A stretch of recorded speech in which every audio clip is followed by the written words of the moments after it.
Afet-Nan. Ajalugu kirjutades, tulevikke inspireerides, Afet-Nani pärand. Afet-Nan oli üks esimesi silmapaistvaid naisteadlasi Türgi Vabariigis.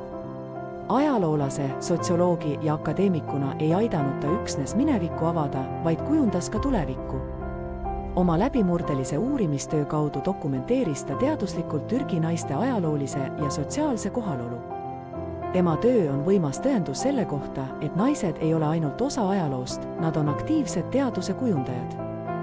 Afet-Nan sündis 1908. aastal Salonikis, Thessaloniki, mis kuulus tol ajal Osmanite impeeriumi koosseisu. Pärast Balkani sõdu kolis tema perekond Smirisse ja hiljem Ankarasse, kus ta koges uuesti sündiva riigi sotsiaalseid ja poliitilisi muutusi. Ta alustas oma haridusteed tütarlaste õpetajate seminaris ja töötas õpetajana Smiris. Tema elu tegi olulise pöörde, kui ta kohtus Mustafa Kemal Atatürkiga, kes julgustas ja toetas tema akadeemilisi ambitsioone. Tema juhendamisel õppis ta Šveitsis ajalugu ja sotsioloogiat ning omandas doktorikraadi Genfi ülikoolist.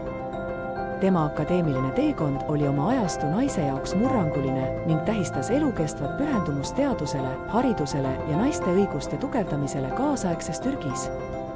Afet-Nan oli teedrajav kuju kaasaegse Türgi historiograafia kujundamisel oma töö kaudu ajaloo ja sotsioloogia vallas.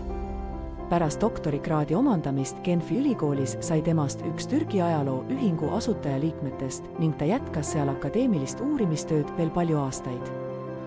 Üks tema olulisematest panustest oli Türgi naiste ajaloolise rolli teaduslik uurimine. Tema doktori väitekiri Türgi naiste koht ühiskondlikus elus oli üks esimesi teaduslikke töid, mis seda teemat süstemaatiliselt käsitles ning pälvis tunnustust nii riiklikul kui ka rahvusvahelisel tasandil. Afet-Nan mängis ka aktiivset rolli Atatürki ajaloolise teesiga seotud töödes, aidates uurida Türgi rahva päritolu ja nende seoseid muistsete tsivilisatsioonidega. Tema akadeemilised väljaanded, mis põhinesid ajalooallikatel ja sotsioloogilisel analüüsil, said oluliseks aluseks Türgi mineviku mõistmisel kaasaegsest ja ilmalikust vaatenurgast. Tema töö kaudu ei süvendanud ta üksnes teadmisi ajaloost, vaid aitas tõsta ka naiste nähtavust teaduses. Tema teadustöö andis naistele hääle nii ajaloo subjektidena kui ka akadeemilise uurimistöö aktiivsete panustajatena. Afet-Nan pälvis oma elu jooksul arvukalt tunnustusi oma teaduslike saavutuste ning panuse eest kaasaegsesse Türgi historiograafiasse ja soolise võrdõiguslikkuse edendamisse. Teda autasustati mitme audoktorikraadiga juhtivatelt Türgi ülikoolidelt tema läbimurdelise töö eest ajaloo ja sotsioloogia vallas. Tema rolli Türgi ajaloo ühingu arengus ning tema tihedat akadeemilist koostööd Mustafa Kemal Atatürkiga tunnustati ja tähistati avalikult.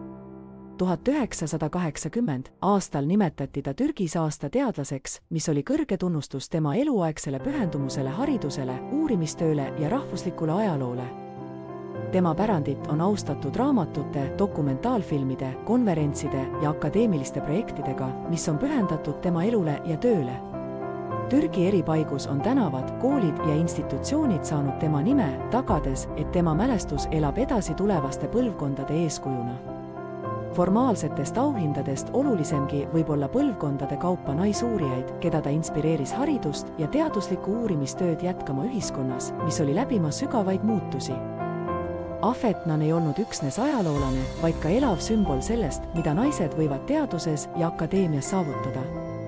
Ajal, mil naiste haridusvõimalused olid piiratud, omandas ta kõrghariduse, viis läbi välitöid ja panustas riiklikesse akadeemilistesse aruteludesse kõrgemal tasemel.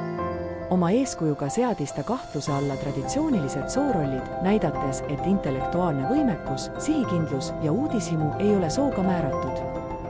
Professorina, teadlasena ja avaliku intellektuaalina sillutas ta tee lugematutele naistele, kes soovisid astuda tema jälgedes teadusmaailma. Afet-Nani pärand innustab jätkuvalt noori naisi nii Türgis kui ka mujal. Tema elulugu on tõend hariduse jõust, esindatuse olulisusest ning püsivast mõjust, mida võib avaldada naine, kes otsustab juhtida oma eeskujuga. Afet-Nan kujutles tulevikku, kus ajalugu ei oleks mitte ainult meeste kirjutada, vaid ka naiste poolt kriitiliselt uuritud ja ümber tõlgendatud. Ta uskus, et kaasaegne, ilmalik ja teaduslikult rajatud riik peab hõlmama naisi võrdsete panustajatena teadmistesse, haridusse ja kultuurilisse identiteeti. tema visioon oli sügavalt põimunud varase Türgi Vabariigi ideaalidega: valgustatus, võrdsus ja kodanikuline osalus. Ta töötas väsimatult nende väärtuste edendamiseks nii oma akadeemilise töö kaudu kui ka avaliku intellektuaalina. Tema töö mõju ulatub üle põlvkondade. Afetnan ei analüüsinud üksnes minevikku, ta aitas kujundada tulevikku, tõestades, et teadus ja teadustöö on kõigile.